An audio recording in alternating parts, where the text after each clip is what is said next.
জাহাজ থেকে কিভাবে চিনি আনলোড করা হয় দেখুন, ক্রেনের সাহায্যে।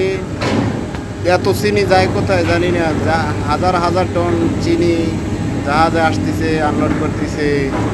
এত চিনি কে খায়, কোথায় যায়, কী করে বুঝি না। দেখুন চিনি কিভাবে আনলোড করা হয়। ভিডিওটা শেষ পর্যন্ত দেখুন, অনেক কিছু শিখতে পারবেন, দেখতে পারবেন।